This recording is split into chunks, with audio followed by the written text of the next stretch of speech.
So I see a couple familiar faces out there. Thanks for the introduction, David. So my name is Deanna Ford. I'm the Associate Director of Evidence for Policy Design. It's a research program at the Kennedy School led by Rahimi Pandey and Asim Khwaja. We do a lot of work with JPAL.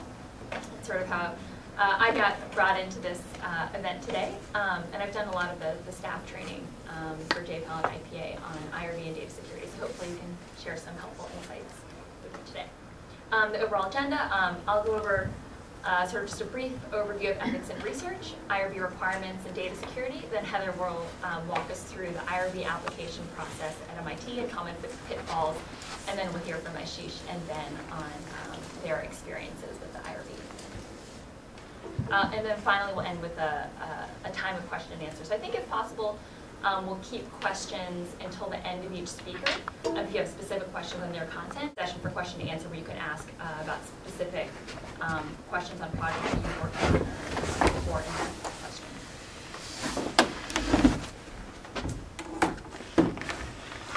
So there are a lot of reasons to care about ethics in research, but one of the reasons that we care so much about it is because it's actually mandated by the federal government. It's U.S. federal policy that all studies using data from human subjects meet certain guidelines for ethical research methods. This is why, of course, MIT cares about it so much, and Harvard cares about it, and you as individuals do as well. So studies that require IRB approval include, maybe the most obvious, studies that interact with human subjects, studies that collect data on human subjects that includes personally identifiable information, and we'll talk about that more in detail, what that means. And then also studies that use data collected from individuals that includes personally identifiable information. So this could be data that you receive from a third source, but actually has names in it or other identifiers, and so that actually makes it sensitive information. And so you do need to have IRB approval to be using that data. What you don't need IRB approval for is studies that have data that does not include personally identifiable information. This is what makes, if you download a data set, for example, and all the names and anything that can be used to identify individual people has been stripped from it, it is no longer considered sensitive data, so you do not need IRB approval for it. Heather is going to talk to us a little bit more about the actual application process and the different classifications of different projects. But one,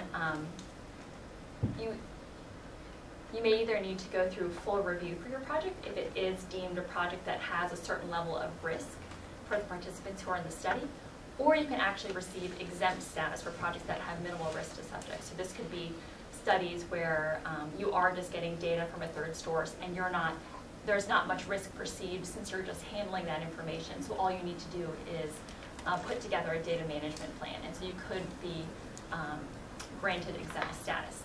There are a lot of guidelines on both the MIT IRB committee's website and the Harvard website on what studies can qualify to be exempt, but you as individual researchers and faculty as individual researchers cannot actually make that judgment. So if there's any doubt in your mind on whether you need IRB approval or not, you should actually just contact your IRB committee. You can just start an easy conversation with them over email, and then they will let you know whether you should apply for either an exempt application, an expedited application, or a full review of your project.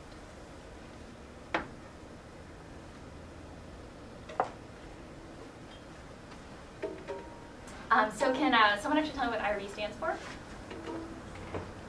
Institutional Review Board? Exactly. Institutional Review Board. It also goes by a lot of other names people use for if you refer to it, as you can see here.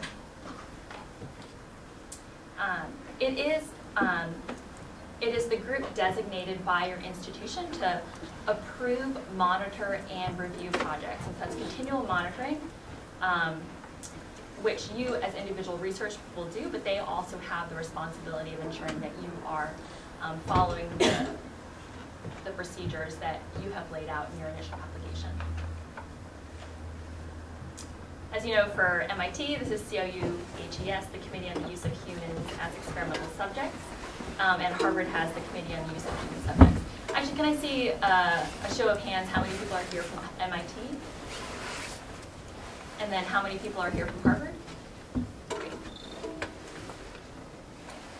And how many of you have co-authors on studies that are at institutions other than your home institution? Great. That'll be useful to know for our discussion today. Great. So why do you need IRB approval? Well, basically, as we've been talking about, the protection of human subjects. This includes ensuring an ethical research design if you are designing your own experiment or your own collecting your own data. This is ensuring that you have an approved informed consent. So that's basically ensuring that your subjects have given their consent to voluntarily participate in your project. The final point is that for projects that have personally identifiable data, when you combine the ability to identify an individual with any other sensitive information that that person would not want public, there is risk, basically, that that person's information that they do not want exposed and that you have committed to being confidential could be exposed. And because of that, there is a need to ensure that appropriate processes are in place, that you're able to meet that confidentiality that has been guaranteed to the subjects. The reasons that we care so much, of course, non-compliance in a very practical sense can jeopardize the funding that you have. Your funding could be removed if it's found that you are not in compliance with the protocol that you have signed and committed to. Your research could actually be halted, and then the reputation of your organization could actually be quite damaged, MIT or Harvard. And as we talked about before, it's legally required by the government. Seems far from us, but it gives all of this a good backbone that we need to be paying attention to it. So just a little bit of a side note on personally identifiable information. This is, we use the terms identified data, basically anything that can be used with reasonable confidence to identify individuals. So can somebody throw out a couple examples? Bank account information. Bank account information, great. Social security. Social security number. Name. Name, yes, very obvious one. Or Address. Telephone numbers. Telephone numbers, great. Birthdays. Birthdays. So here's a partial list.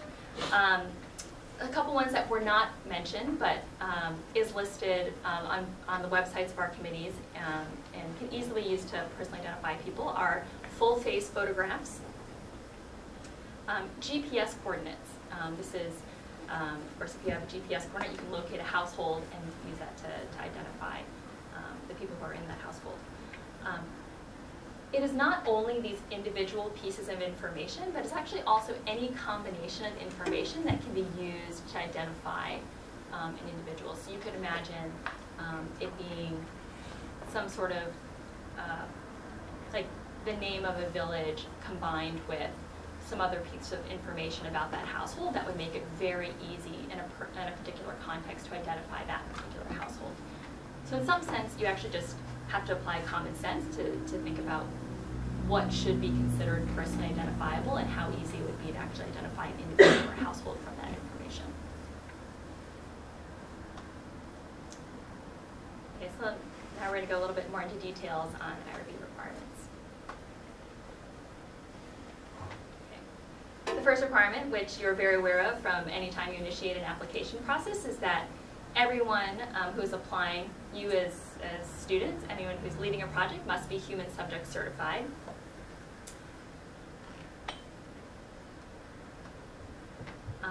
Second, all your surveys and your consent forms must be reviewed and approved by the appropriate IRB. That includes, we'll talk a little bit later on modifications and all of that, but even if you don't have your final survey ready, it's better to actually put in a draft of the survey, have them review the overall, sort of just the overall content, the type of questions that are in it, and it's much easier to put in a modification later on, especially if you're on a tight deadline. Third, that your data management plan is approved. This is a very important part that a lot of people do not think about in the beginning, but ensuring data security for the data that you're using, which is something that we'll talk about in more detail. This data management plan applies both to paper surveys, if you're actually collecting data in the field and collecting that data on paper. You want to ensure that the personally identifiable information is removed from the rest of the data set as early on as possible, and if not, to actually keep the data in a secure place as possible. One overall concept that runs through all of this is that as soon as you separate your personally identifiable information from the rest of your data set, the rest of your data set actually isn't sensitive at all anymore. So imagine, maybe you don't really need the names and addresses any further in your analysis once you've done your initial data collection. Maybe you need that data later to match it up with an end-line survey or something along those lines, and so sure, you encrypt that data, keep it very secure, but the rest of your data set that you want to do your analysis with, that is, as long as you separate out the identifiers, it actually isn't a sensitive data set anymore, so you can think about separating out the data, and so you can handle that data set in a much easier way. No encryption needed, no secure processes needed. It can actually facilitate just a lot simpler processes for your research. And so as we just started talking about data in digital form, it is a requirement that all your personally identifiable information is encrypted. We recommend using TrueCrypt. I think a lot of you are probably familiar with TrueCrypt. We have a lot of resources that we can provide you on it. In addition to having your PII encrypted, you need to ensure there's a secure form of transfer. And then, as I mentioned before, that data is de-identified as soon as possible. This is not actually a requirement. It's something that the IRB committee often asks for, that they like to see that you de-identify the data because they know that once you remove that information, it is much less sensitive to be handling the main data set. It is not something you're required to do, but something that you should consider in your data management plan, as we talked about. And the final requirement is that you do report if there's been a breach in IRB compliance. That is something that people may shy away from, but it is important that in order to be complying with the IRB standards and that you actually do report when there has been a problem. So if there, and that can be as, you may want to start an email conversation with your committee on that. There are also resources like, Heather and myself, and we have an IRB coordinator within our group at Harvard as well. If you have questions on that, if you'd like to talk about what a breach consists of, but it's important to let the committee know if there has been an issue.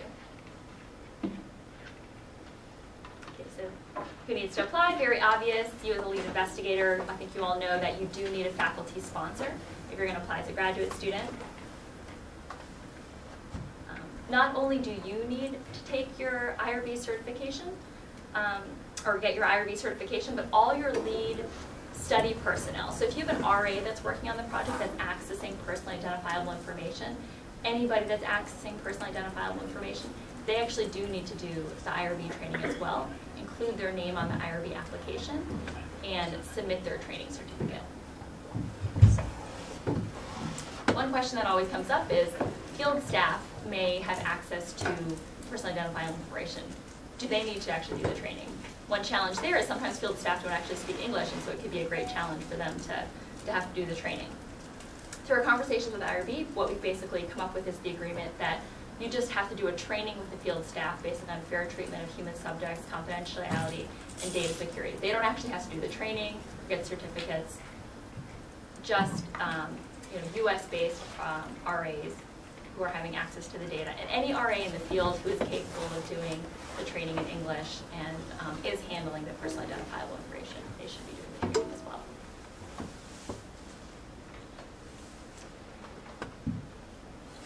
So just very practically, what goes into the IRB application.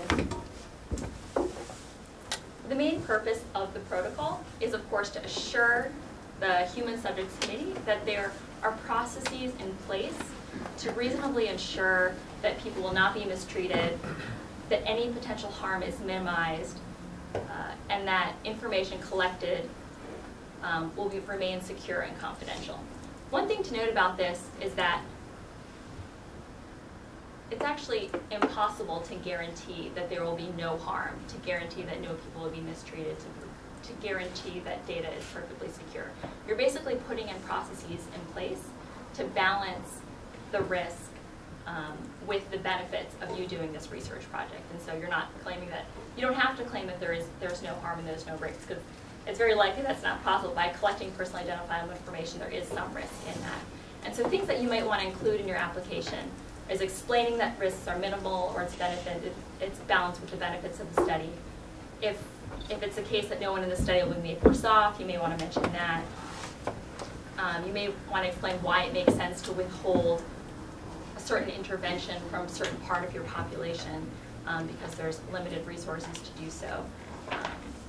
Those types of things will help justify why, how the risks are balanced with the benefits of your study.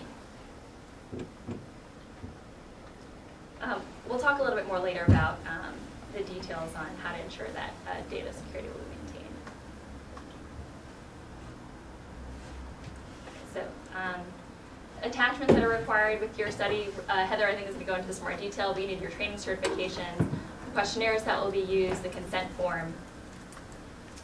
Often an MOU or letter of support from partner organizations is required. Sometimes they'll request other documents for your study. What's MOU? A memorandum of understanding. Oh. Often they'll, if you're working with another organization, request that some sort of evidence that you are. Like if they don't have an IRB themselves, or it's a government you're working with, things like that. Just saying, we agree, know that MIT or Harvard is doing this study and we're fine with it. When do you need IRB approval? This is a question that often comes up. Maybe you've started thinking about a research project, you want to start talking with the target community, but you don't really have an idea fully conceptualized. You want to hold some conversations with some people. They're not exactly the people that are going to be in your final research project, but should you get approval at that point? The ideal answer is yes. Before that you start any field activities interacting with human subjects, if it's possible that questions would be sensitive, if there's any sort of risk that could be perceived, at that point is when you should start a conversation with your IRB committee. You don't have to do a full application at that point. Starting a conversation is always helpful, especially if you know that there are deadlines ahead. It can help facilitate an expedited application or getting exempt status in the meantime while you're still working on your full research design to be able to put in a full application that can actually help speed along when you can actually get approval so that you can start your project sooner. If your project is under full committee review, you do have to renew every year. If you are granted exempt status, you actually don't need renewal at any point. You're just granted approval for the length of your project as long as there's no modifications in the project. You do have to substantial modifications that would need to be reported to the IRB committee. You do have to submit modifications for significant additions to the survey or field activity. So if you're changing around particular questions, but the sense of the questions is still the same, that is not something that you have to submit as a modification until you have your final survey. You definitely do need to submit your final survey once you have it. If there's a change in your data security management plan, you also have to submit a formal modification form. And if there are changes in the grants that are awarded, you have to submit a modification form as well. There may be smaller changes to your project, such as you change RAs, even if there's like a graduate student who's added to as a PI into a larger project with multiple PIs. You don't have to submit a formal modification form, but the next time you submit a modification, you should definitely update your IRB committee on these things. Same thing with minor changes or deletions in the survey. You don't have to submit a formal modification. Sorry, I know that a lot of this is for sort of folks doing primary data collection. Yeah. For sort of those of us who are using sensitive survey data that someone else has already gone through the trouble of collecting, we basically submit an application to get exempt status to use that data. Yeah. I guess how much of this does or doesn't apply? So if I'm using some data and it has been deemed to be exempt by the Harvard IRB, at what point if any, do I have to come back to them once they've said, fine, you're using this data, it's exempt? So if I hire an RA, for example, as long as they've already told me that this data set is exempt because I'm storing it on a secured drive on the Harvard server, and now I hire an RA, is that relevant? Yeah, no, if your project has been designated as exempt, you don't need to reopen a conversation with the IRB unless something changes about the project that would make it be the type of project that would make it have to go to full committee review. So if it was that type of project, but you added a lab game to it, or if you added like some component, even if it's the same project. I'm not 100% sure, but I would think that they do want to see if you make any sort of change, even if it's exempt status. Say you add someone, that's a new person that the IRB has to know has access to this sensitive information, right? So they want to know that they have their human subjects training. I mean, that would be a very quick amendment, but you would just have to say, I think that I haven't come across this in exempt review. I'm wondering, like, if you hire an RA and they never touch the identifiable portion, you strip that and you just give them the other data. I would think that would be fine. I mean, that's something you could ask the IRB. That would be an example of, hey, I have a new RA. He's not seeing any identifiable information. Do I need to add him? Yeah. They might say yes or no. Yeah, Yeah, that's true. Whenever in doubt, just ask the committee. Because you don't want to make that guess, and even I who see all this stuff coming through, I don't want to make that call. It's like, oh yeah, go ahead. And then later on they're like, who is this? And I know on the exempt form you're also listing who's going to have access to the identifiable information. So there's sort of a pretty clear space for any amendments to that. This was another related question about pre-existing data. So someone else has run an experiment, and let's say it was an experiment which could have been running or could have been run at a company and didn't even go through an IRB. Perhaps it happened during the Second World War. Are you if the data is de-identified, does it matter how it was collected, where it came from? You're allowed to. You can then use it for research. I know, for example, there are data. The sort of human experiments done in concentration camps that people aren't really allowed to use the data for research. I'm just wondering if there's, in general, what happens if you want to use data that someone has collected through some other mechanism that may have been unethical. Yeah, it may not have been. It may not have gone through an IRB, but you were not involved in the actual creation of data, and now it's de-identified. So I'll go through, both my examples that I'll talk about toward the end are that sort of data, neither with an ethical issue, both just sort of pretty straightforward collection methods. But for both of mine, basically what it boiled down to is just sort of calling and saying, here's what I have, what do I need to do? I would say when in doubt, ask the committee, since they're the one that you're under the jurisdiction of. I guess I'm just wondering. I'm wondering if you can forecast the answer. Yeah, no. This comes up a lot in that researchers are working with private sector organizations, and those organizations can run experiments, right? And then they could give you the data, and you could even sort of engage in the fiction that they ran the experiment without you, and then handed the data off to you. And therefore, even if it was notionally an anomaly experiment, you couldn't even have gotten approved, right? You could say, well, why don't you guys still run the following experiment, and then give me the data when you're done. Yeah. Right? I'm just wondering. My observation is that people do stuff like that not frequently, but I'm not sure that they're supposed to. That it's technically allowed. Yeah. So for example, an institution like the World Bank doesn't have an IRB. Right. And I know people collaborate with such institutions and may receive data from them, and researchers there are not under any obligation to get certification from an IRB.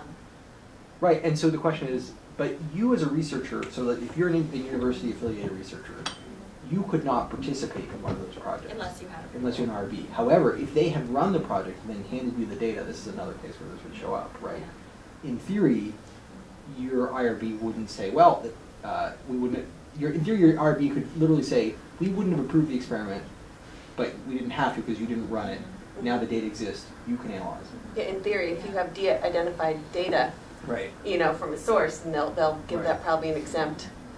So but I don't know the ethical things behind that. I've never come across that. My sense is that they probably would just consider themselves to be reviewing the use of the data. Often they'll want to review if there's a data use agreement in place, that sort of thing. But I think we might have to go by a case-by-case basis.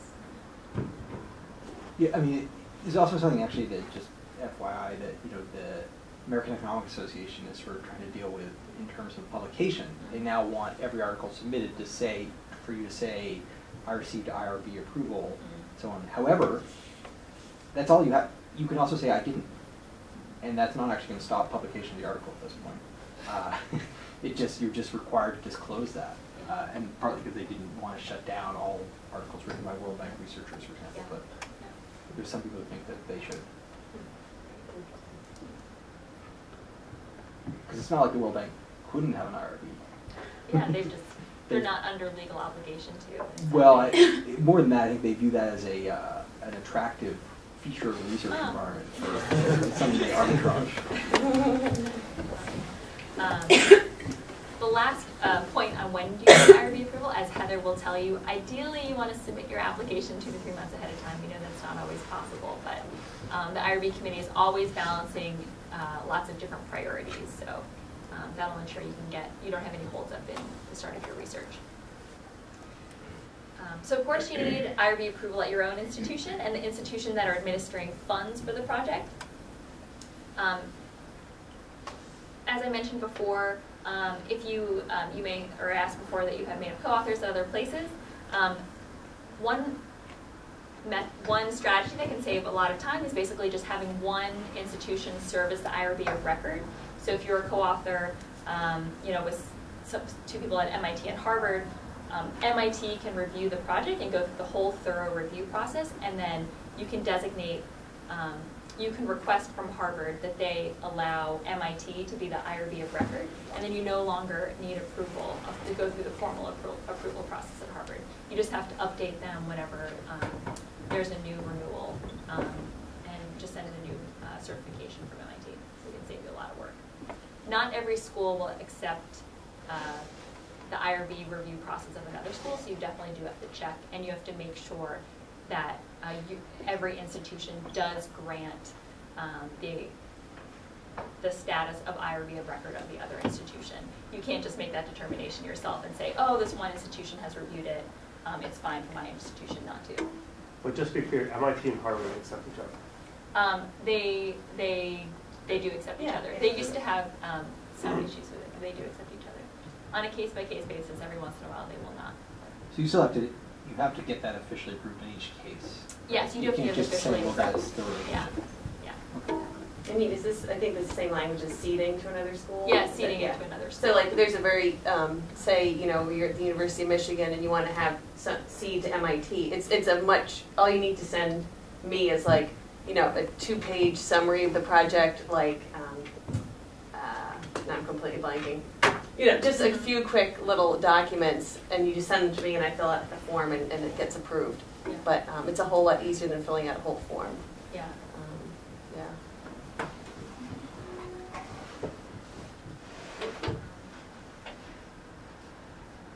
So we've talked about some of these already, but I think, well, some of you do collect paper surveys and data on by collecting your own data, and so you, as I mentioned, you only can use approved surveys and consent forms. You need confidentiality agreements. One thing we have not mentioned yet, that means anyone that is involved in the data collection does need to sign an agreement that says they will keep the data confidential. You need to ensure that there's secure storage and disposal of surveys, and it's helpful to have a questionnaire layout where the PII is removable.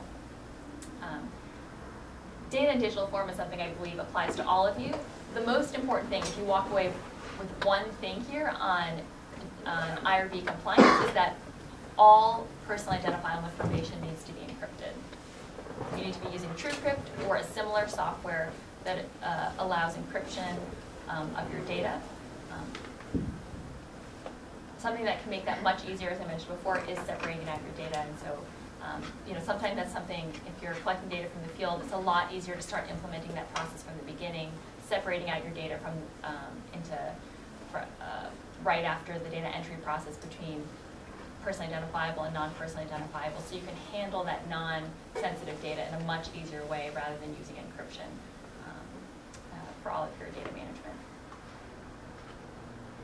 Okay, just a brief point on data security before I hand it over to Heather to actually walk through the process and just practical examples.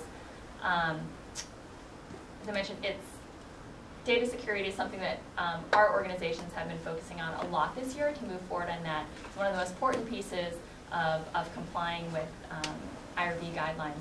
We have a couple resources. I have a sign-up sheet over there that if you're interested in getting these, we'd actually be happy to share with them. We've basically done a lot of thinking about best practices of data security, everything from collecting data in the field to managing data here and the available tools. You know, there can be issues, for example, in the way that TrueCrypt interacts with Dropbox, for example. There are ways to set that up to allow quicker encryption of your data, quicker saving, those types of things. I don't want to go through the details of them, but they are good resources, so feel free to sign up. And then we also have, for those of you who are new to TrueCrypt, we do have some tutorial resources on those, and so there's basically a PowerPoint presentation and then just some guidelines, and so we'd be happy to share those with you if you're interested. We'll also be making this PowerPoint available, so hopefully that can serve as a resource as well. So I just want to talk about basically the 5 principles of data security. 1, attaining confidentiality agreements, as we talked about. 2, ensuring physical security of paper surveys and any data that's on a flash drive. Storing, transmitting, using PII separately as much as possible. Encryption is required for all PII. And I think the only one we actually have not mentioned yet is something very, very simple, just making sure that all your computers are password protected. I think that's a very easy thing that a lot of people don't do. But if you have all these 5 things, you have a very good data management plan in place.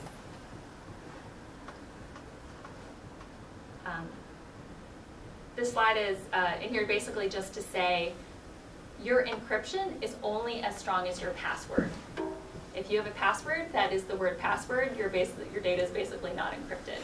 And so just remember that choosing a strong password is central to ensuring good data security. We do have a compliance checklist, which is also in all the materials. It's very helpful to go through just to make sure your product is in compliance. And unless there are any questions at this point, I'll hand it over to Heather. Maybe we can just sort of keep them until the question and answer session, unless there's any burning questions.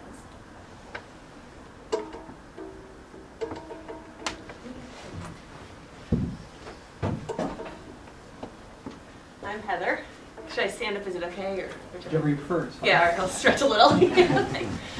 So I work over at JPAL. So I'm not an economist. I'm not like a scholar, but I have all the forms that come through me, and then I pass. I review everything, and it goes on to the IRB, and then so I know what the IRB comes back to me for. So I don't know anything about data, but I do know like what the IRB is looking for, and what things I get pushed back on, and common things that happen to people that delay the whole process.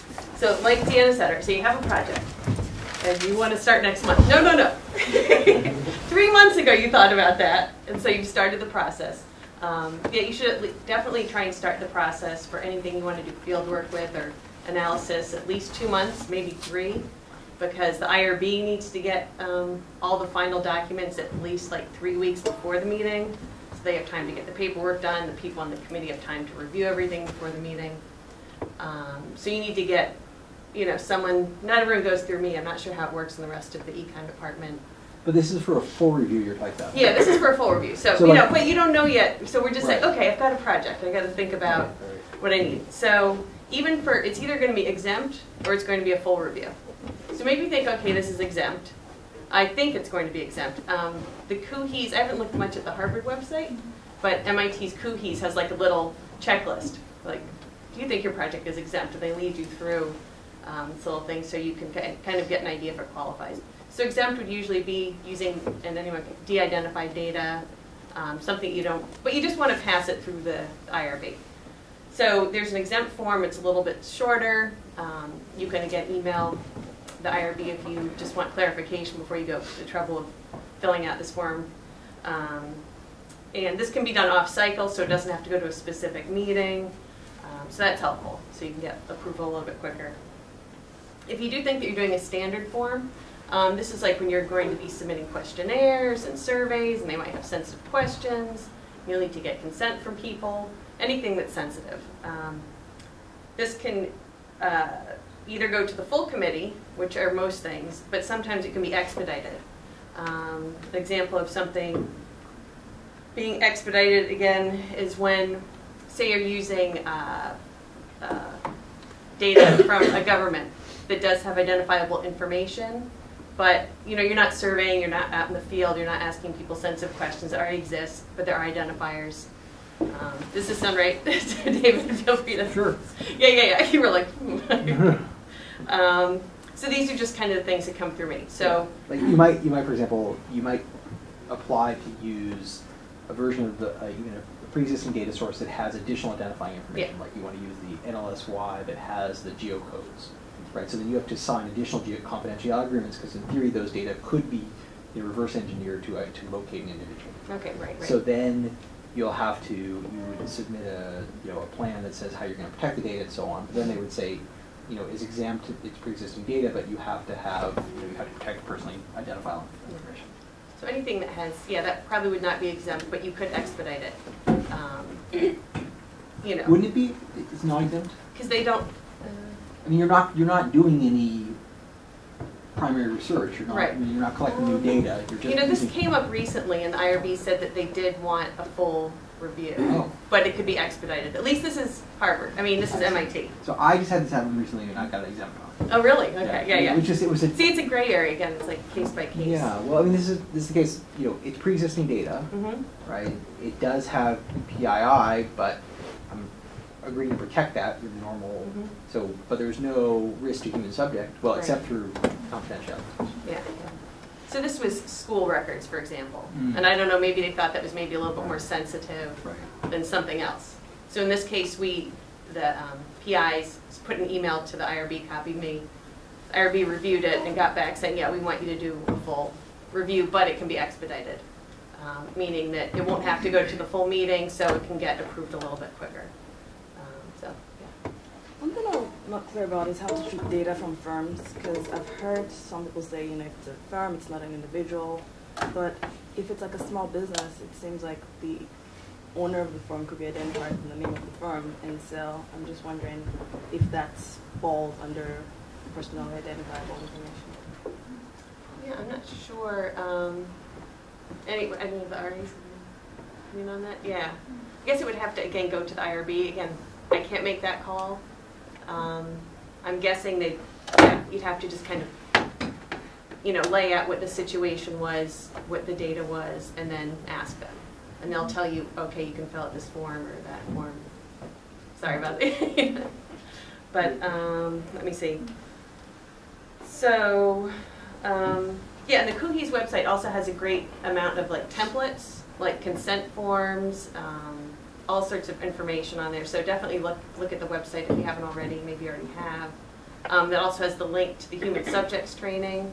One thing that came up was that MIT IRB accepts the NIH and city training, but Harvard greatly prefers the city training. They'll accept, I think, NIH if you've had it from a while ago, but for new renewals, they really want to see people doing the city training. So, but again, I think NIH does city training now. Oh, they do? So does NIH use it? So I'm on an NIH training grant through the MBR, and they switched last year to have the grad students on that training grant do the city training rather than the NIH's. So maybe that's more the standard. At least since last year, I think the NBR did city. That's what I had to take when I started as an NBR RA. Yeah, so that seems like, and there's also different tests you can take within cities. So sometimes people take the wrong one, and I'm not quite sure. I mean, I can send out an email which ones. Actually, this is so. The project I was just speaking about, that got exempted. It still was the case that my co-PIs had to do a training, but not the full training, which is the one for handling. Okay. Handling data, but not. Yeah, there's social and behavioral researcher curriculum, but then there's a social and behavioral investigator curriculum. So oftentimes CUHE's won't accept the shorter version. So I've had to have people take the test again. But I mean, I think my experience of these trainings is they're just unbelievably forgettable. Like I mean, just somehow that I don't know why I've done it several times. I could not tell you a thing that I actually now it may have been that it was late and I was drinking wine, but I think that's the reason we're here today, right? Is because somehow it doesn't sink in. It doesn't actually feel like a practical how-to. It's sort of like there were these bad experiments and now we need to be good. It's not. It doesn't really feel like a practitioner's guide to anything. Yeah. I know, but unfortunately it's required. And, no, that's fine. I'm just saying it lasts for 3 years. Yeah, no, so. I'm not complaining about it. I'm saying it doesn't. It checks a box, but it doesn't really give you a feel of sort of how you actually do this. Gives you the big overview, but not the nitty gritty and what each IRB requires exactly. So I don't know much about financial disclosure, but I think there's a lot of forms on CUHES about that. Like if there's some sort of financial disclosure you need to use, check on the CUHES website. They have the form, the thing that you need to fill out. I'll just go through some of the common pitfalls that I see when people submit forms to me. Not reading instructions or filling in all the spots. So just make sure CUHES needs to see all of the information. I'll look through something and half the form will be filled out or they didn't tick the boxes. Not getting either IRB or letters from all of the institutions. Someone will submit something to me with a personnel list and there'll be investigators from like Cornell and Michigan and other places, but there's no mention of that in the collaborating institutions. So you either have to get IRB approval from that institution or you have to get some sort of letter from them saying, we're okay with MIT being the school of record. That just slows things down a lot. But when filling out the form, you can always say it's pending, but that would be something you'd have to get eventually to the IRB. And technically it's supposed to be at the IRB before you start field work from all schools. Yes? I have a question about that. So every time I've submitted an IRB to like multiple institutions, every single one of them gets back to me saying like, we'll approve pending approval from the other institution. Exactly. Is that like a known way of doing it? Yeah. I know. So that we don't have to like spend several weeks like Exactly. convincing each one. Exactly. No, it's true. Yeah, it can go a lot quicker at those institutions once like MIT or Harvard approves.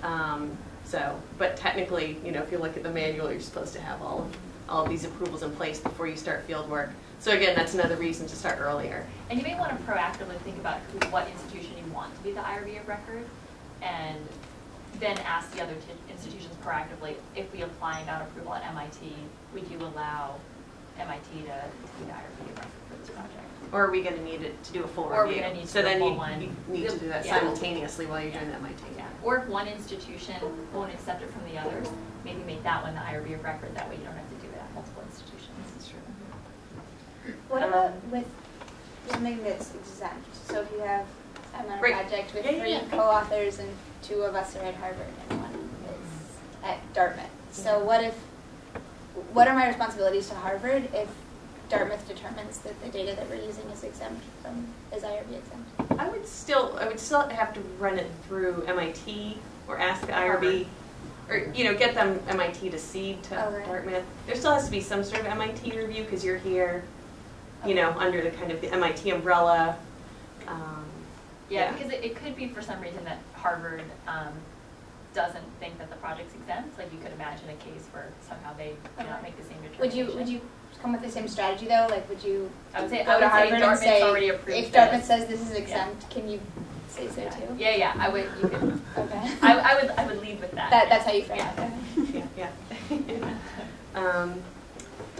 Some problems that I see that come up is not doing amendments. Say you have a survey that you want to do in the field and you realize that you want to start it next week, like there's some elections coming up or something, and all of a sudden you realize that you haven't submitted it to the IRB. So that's really good to get it in ahead of time. IRB can move things quicker, but it's often hard. It's better to do it ahead of time. Sometimes people will start using instruments in the field and they haven't been approved by the IRB, and that's kind of a big deal. We said in the original, this is something that happened. We said in the original protocol we were going to do surveys, and we've started doing the surveys. I'm like, but you didn't submit the surveys. So that, there could be sensitive questions in there. This happened. So in this case, they had to submit the survey saying, you have to write like a letter to the head of the IRB being, we're being very sorry, here are the surveys, we already started surveying, but there's nothing in here that would like upset people, there was nothing, objectionable. And luckily all these times, like the IRB has reviewed it and been like, okay, that's fine, don't let it happen again. Luckily nothing in the year and a half I've been doing this has drastically gone wrong where they're like, you can't use that data or we have to shut down the program. Nothing like that has happened, but just really trying to think, even if you've said you're going to be doing something, you still have to submit everything ahead of time and get it approved before you use it. What about consenting people? I mean, this is a big deal if you're going to be using people's experimental subjects, you have to consent them. Mm-hmm. But I guess the IRB has to approve the consent language. Yeah, and it can be something short that you read to them, if they're not going to sign it. And, it kind of basically, there's kind of a format like this is where we're from, this is what we're studying. You can drop out at any time. There's certain maybe key sentences that you need to tell people, even if you're just doing it oral. It can be a short paragraph, if any. And then it matters whether they're minors or not, right? Yeah. What you can consent them to. Yeah, and minors, there's separate minor consents, and then you oftentimes have to get parental consents. Right. But This is a tricky issue if you're doing things with people who are sort of between high school and college age. Yeah, right? because we recently had something that they're doing surveying in a university, and these students are away from home, and some of them are 17. So how are you going to get the parental consent? So in this case, the IRB said, okay, you can get like a guardian to sign. So I guess it could be like a teacher, or they were saying they said it's going to be virtually impossible to get the parents to consent to this. And there are a few 17-year-olds in there in addition. Along the same lines, how do you feel about online consent when you can't possibly confirm who actually gave? Like, if you asked me to get parental consent for a form right now that was online, I would just check the box and write my mom's name. Right. Yeah, we haven't had so many online consents. I think you probably, it's a tricky one. So one thing about all of these is that, there are no hard rules on them, and so we're going to keep saying you have to just talk to your IRB committee because they actually also don't have hard rules on it, and some of it is a judgment call that they are authorized to make, and so I would just bring the specific situation to them. Yeah, but that's unfortunately it's true. Yeah. What we can say about a lot of these. And another thing I see happen, someone will someone recently changed a study from one country to another, and you have to think about how is that going to affect everything. They were like, oh, the study's not going to change, nothing's going to change at all, same kind of population, just shifting from here to there. Then when I looked at the consent, it mentioned the different countries. When I looked at the survey, it had the currency of one country that needed to be changed. So just when you're going to make a change, just think about the kind of the domino effect, everything that it affects, and what you'll have to change.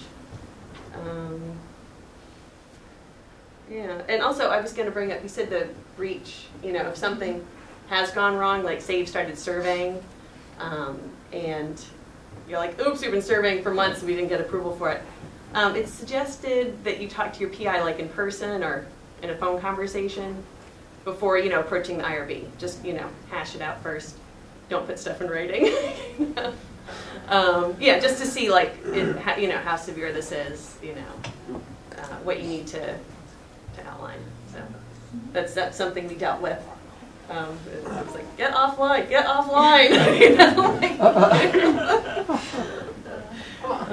But everything was fine. So I guess that's pretty much, just keeping aware of a big thing, keeping aware of what was in your original proposal and any changes you plan to make, paying attention. How many people did you say you were going to survey? Have you gone above that? Are you going to go above that? You have to increase that. You said you were going to survey 5,000, and now it's 5,500. You have to change with the IRB, preferably before, but if you've done it afterwards, you're going to have to write a letter. So get you. I have a question. There are a lot. I mean, in most social science research, the sort of risk of harm to the participants is really, really small. Mm-hmm. And so the sort of the balance between research value and risk to subject is not much of a balancing act. Mm-hmm. But there must be cases that JPAL runs into where you're doing something that's a fairly significant intervention, right? Where you're going to encourage people to get vaccinated, which may be unambiguous, or you know, invest in fertilizer, which has risk as well as reward. Do you Or ever, asking very personal questions about like husband-wife. yeah, exactly. You know, That's right, relations, which actually you could be know. for, if compromised, would be quite risky. Yeah, as like, you individuals, know, right? there's a lot of things. Does One the was like, IRB we won't ever- allow children over 2 years old to be in the room when these questions are being asked. Right. Like, Does just the IRB kids ever could say, repeat to dad what mom said, or, you know, Right. something like that. So. do you ever get situations where the IRB says, that's just the risk-reward balance is not favorable, don't do the experiment? Yeah, we have one project that's been kind of ongoing. It still hasn't, they keep coming back with new versions, but the IRB was like, we need more proof of how, like, you know, this isn't going to harm, and these people won't be identified. And right now it's kind of in limbo.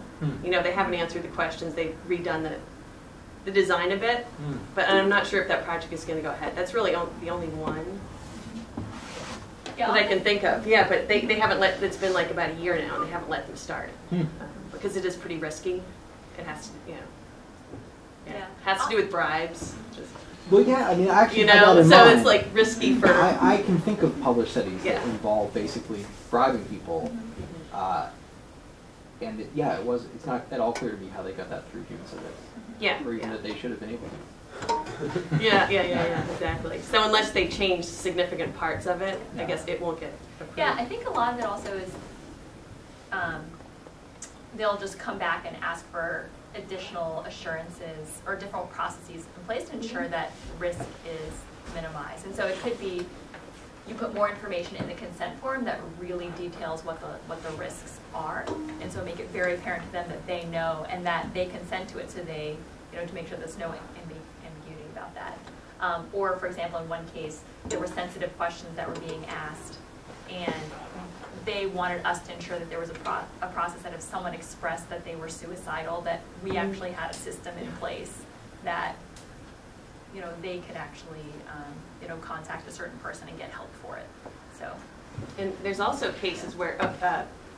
Oh, I've just seen similar things where, like, if you have questions about, like, depression, where I've seen IRBs ask that if a person gets lower than a certain score, you're supposed to, like, notify, so, like, Yeah, if someone's like... yeah, there's the adverse events reporting form, which I was just reading our human subjects, and I didn't know that you had to do this. They want to hear if someone, like, starts crying or becomes, like, more upset than, like, you anticipate. Like, I've seen adverse events things where it deals with, like, real conflicts in villages, not related to the study, but wanted to let you know there's some violence in one of our villages, et cetera. But this is like, they want you to report an adverse event, like someone getting very, very upset. So there's a form for that. You just submit it to the IRB, they review it, and they kind of issue a letter saying, all right, we saw it. But there's also a few other, before I lose my train of thought, times when you can't get consents from people because that would affect, you know, your survey, or I can't think of off the top of my head.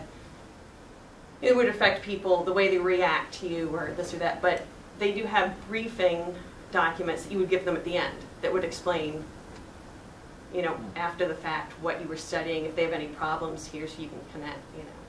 Yeah, I mean, that's like, I mean, there's this whole, some people have called these, quote, natural field experiments, which I think is a great euphemism, where you don't tell people that they're involved in an experiment, and you just do something. Right.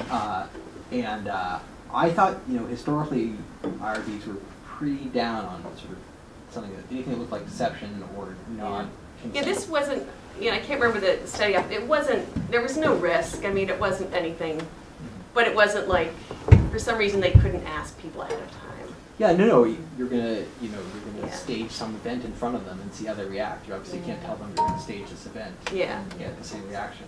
Right. No. Well, I think if you look at the Kuhi's website, there's a separate section in the IRB forms for if you're going to have any deception. So, I mean, it's like allow you to like really explain yourself and to give it like a harsher like scrutiny. But there is like literally a separate like price, like write about any ways in which you're going to deceive. Will there be any deception involved in the application? Yeah. I have what I hope is a pretty generic question about who is beholden to IRB. So the people we're talking about having co-authors at different institutions. So if there are people at Harvard and people at MIT involved in the project, they all have to get approval from their own IRB. But if you have third-party organizations that are not a part, that did not have an IRB at their own organization, are you responsible for their meeting IRB kinds of requirements. So for example, if I have IRB approval from MIT about the quality of data security and encryption, and am I responsible for the quality of data encryption at a third-party organization? I don't think you particularly can be. I mean, I think Well, the only thing is that if you give them the data, so it depends what the arrangement is, and so What if they're giving me the data? This is not at all hypothetical. Yeah. This is we have a third-party organization which is collecting the data on our behalf. Right.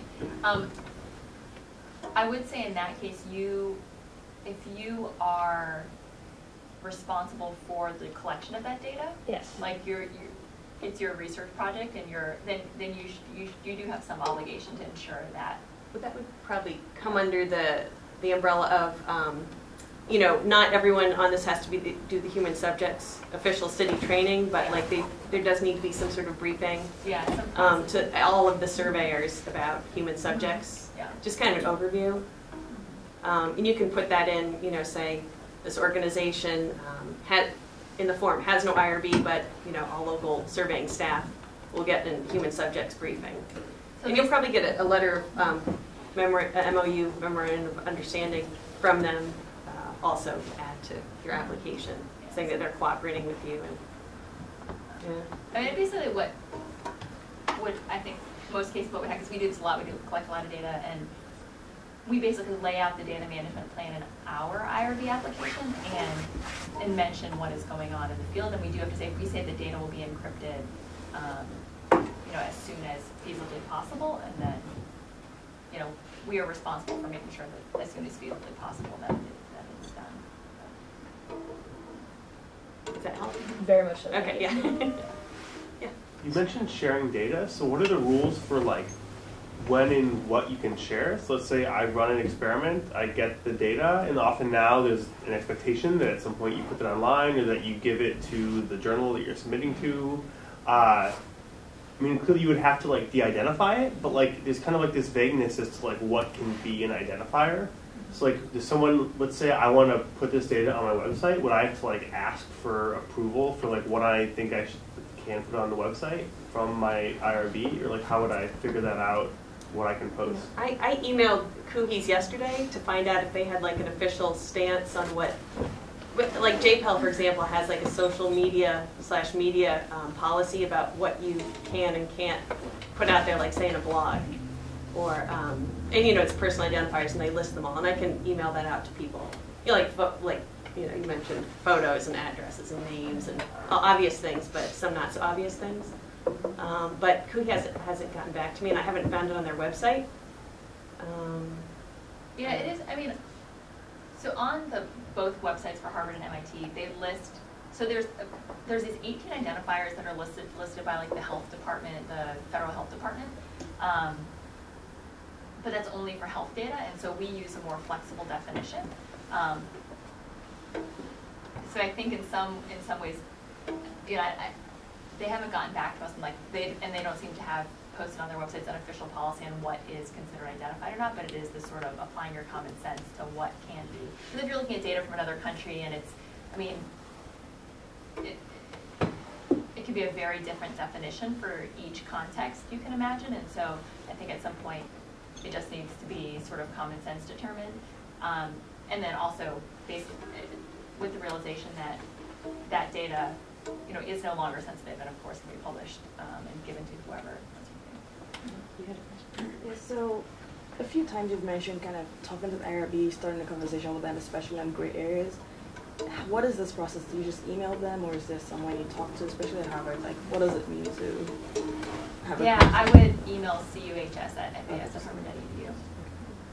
But on the question of confidential data, many journals now have a disclosure policy where you have to provide the primary data. However, you can stipulate why you can't give it to them, and they'll often accept that. Sometimes you can create a de-identified version that's still workable. Sometimes all you can say is, we will, if a researcher is able to get access to the data, we will provide our programs so that they can, run the code again. However, we can't provide access to the data. Like if you had Social Security Administration earnings data, you could never share it. I think I'm pretty much done up here. don't know, didn't want to take time from these guys and do Yeah, sure. stuff.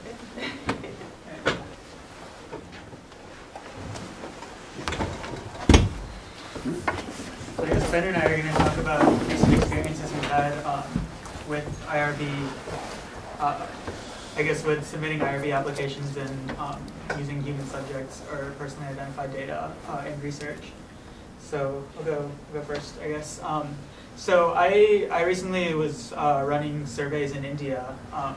I guess this is more on like the primary data collection and working with subject side of the IRB, and it's been, Yeah, I'll talk a little more about data that's already been collected. And so in general, I guess the first thing we had to do was submit IRB applications to all of the institutions that were related to what we were doing. So that was, we had to submit one thing to MIT, and then we were getting funded through IPA, so we had to submit through their IRB. And then we were working with this Indian institution called IFMR, and so we had to submit there also. And we had to submit, I guess, a protocol for how we collected the data, how we consented the participants who, in an experiment that we ended up not running because after we collected data we realized it wouldn't work. But we also had to submit like the actual protocols for the experiment to make sure it would be administered fairly. So we had to like say how we were planning to randomize. We literally had to tell them that we were going to like put numbers in a hat and have people take them out, just to make sure there was no like manipulation of our experiment there also. And then in terms of like actually running this in the field, we hired surveyors from India, and so we had like a couple hours of training with them, just explaining the importance of confidentiality and like how to administer the consent forms and things. We had to have all of our materials, I guess, translated into Kannada, which is the local language there, and then have someone have a native Kannada speaker like certify that they do say what they say in English, and then submit that to the IRB. And then we had to I guess just train the surveyors in making sure they know to keep everything confidential, to get consent before they start administering the survey, and things like that. And then after we did the surveys, when we got them back,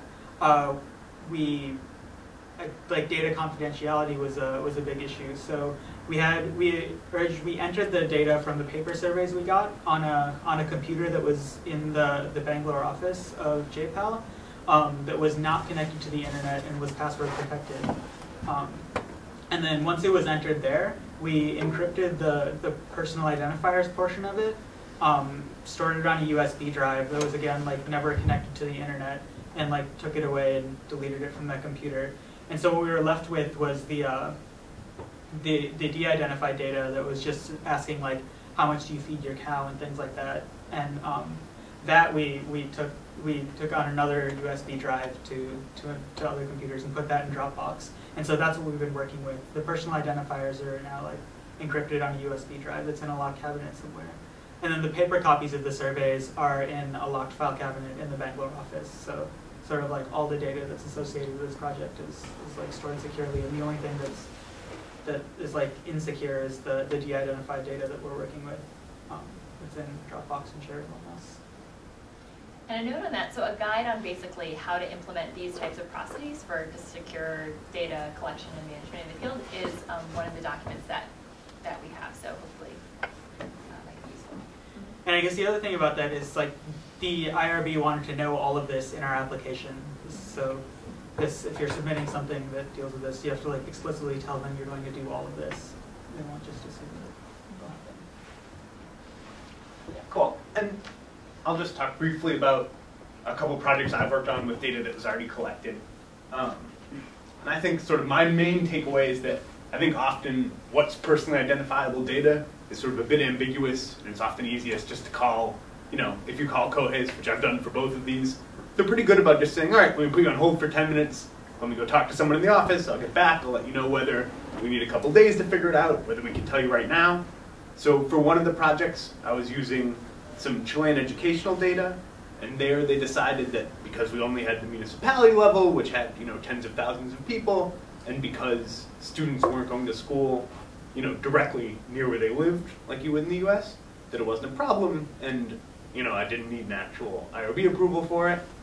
On another project, it had data on individuals where they'd been imprisoned in their criminal history. And there, similarly, it didn't have names, it didn't have addresses, but it was enough information that they were worried that, you could conceivably use it to go back and reconstruct who someone was. So there it needed to have exempt status. And I think a lot of the time it's just sort of a probability calculation where if you have enough of these sort of somewhat informative pieces of evidence that you can put them together to figure out, with decent probability who someone is, and that means you need to be a little more careful about it. I think also in terms of data protection plans, one other point I just wanted to make is that often sort of the IRB sets a minimum threshold and then an outside organization will have something more strict that you have to abide by. So for this prisoner data project, the IRB basically said you need to have stuff encrypted, and then the organization that was providing the data said, and also, like Ashish was saying with his data, you need to have a USB that's not connected to the internet, and even if it's in your locked office, it needs to also be in a lockbox that no one else can access. So I think it's also sometimes the case that you sort of have a higher standard from outside that you have to meet. And there, like all of the regression output we eventually have, they have to screen before you can publish anything. So I think as part of getting approval to get data, you often have to make other promises too that you'll have to abide by. And then the last point I was going to make was just in terms of consent forms. I think sometimes they're sort of very straightforward, and then other times, like I had a project when I was working with Deanna a few years ago where we were administering a lottery, and we didn't want to be deceptive, but we also didn't want to tell people that we were going to use their responses to sort of measure social connectedness. So we worked with the IRB there to try to come up with sort of a solution, where you were telling the truth. You were saying we're entering you into a lottery, here's the prize, but you don't necessarily need to be as explicit as possible about sort of the research value of the response. So trying to strike a balance between sort of doing the work ethically and abiding by IRB rules, and then also not sort of losing too much of the research value of what you're getting. I guess for consent forms, what I've always done is there's like a template on the CUI's website that's pretty easily adaptable for whatever you're doing, unless you have some specific thing that you want to hide.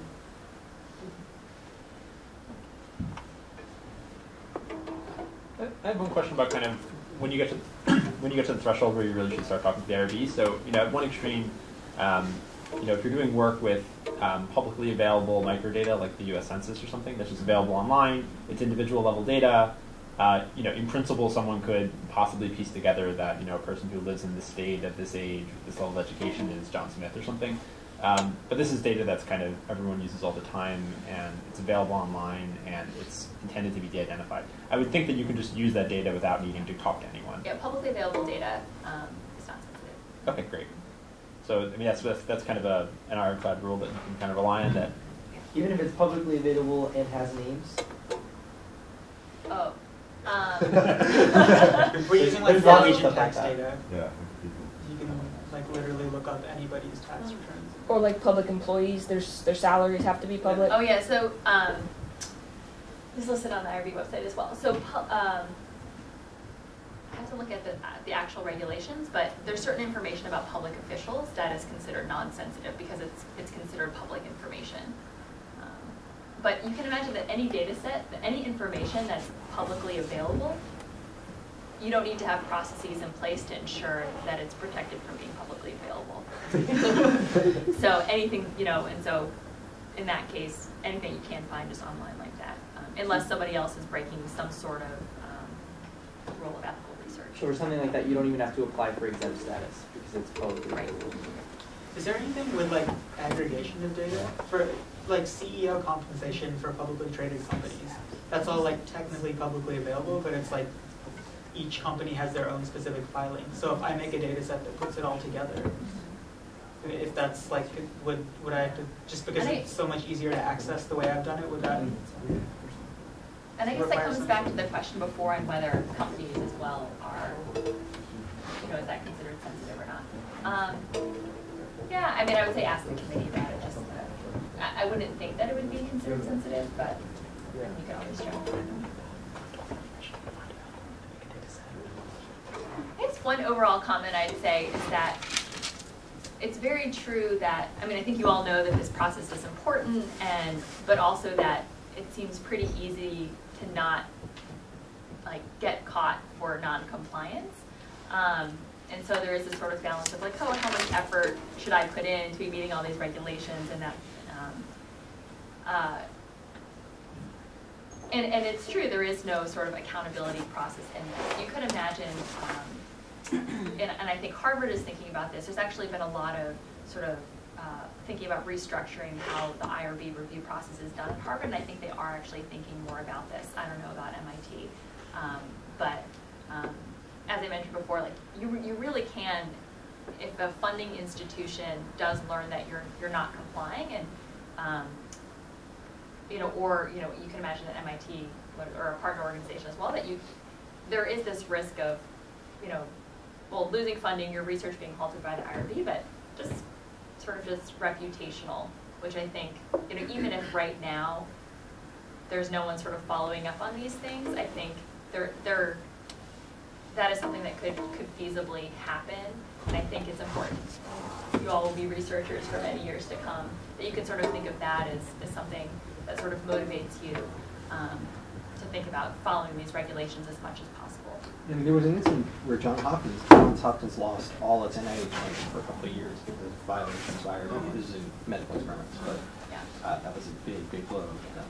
And unfortunately, you know, you could compromise, even, you know, you do something small, but if it's seen as a major breach of IRB protocols, you could compromise funding for other people as well at the university. That would make you extremely unpopular. And I think adding on to that, a lot of the time when you're trying to get sensitive data, you know, because we can't be the PIs as graduate students, you're also putting your advisor's name on the line in those applications. And they're vouching for you to be following these regulations. Yeah, and you can imagine the case where your laptop is stolen and then all your data, you know, say it wasn't encrypted, if it fell in the wrong hands, could really, you know, someone wants to start a lawsuit with a certain university, you know, could make an issue about it. I mean, I think in general for these things, the general rule that you should follow is one of sort of excess disclosure, because what you often get in trouble for is not what you did, but the thing that you didn't tell people in advance that you were doing. So, you know, it's sort of the same thing with, you know, financial conflicts of interest. If you disclose, you know, that you did X, Y, and Z, or you owned this stock, or you were paid by this company, then no one can say you were hiding that information. But if you don't disclose it, then it comes out. It's, you know, it looks incredibly bad. If your laptop's stolen with sensitive information, then you can say, I'm sorry. If you didn't get permission in advance to have that sensitive information, then that's a much more serious offense. Do all of these things apply to undergrad research? Say they're doing something in a class? They do.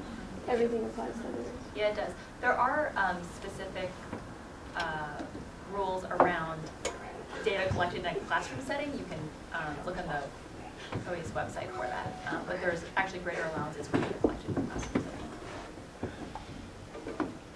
And how does it apply if you change institutions? So if someone graduates or becomes a elsewhere, do you stay with your initial kind of? I deal with that all the time. You know, ask your new institution, you know, what do you need? Like MIT always wants to keep everything up to date, the study open, they need yearly renewals for as long as you're working with data, like until you publish practically. But other institutions aren't so interested, so maybe, you know, you move on to another place. And they're like, oh, you're just working on data analysis, like our IRB doesn't care. But, you know, whereas MIT does, they want to keep it up to date. But just ask with the IRB, you know, check in with them and see what they need, where you are in the study, you know, who you're working with, if they need you to do any sort of process.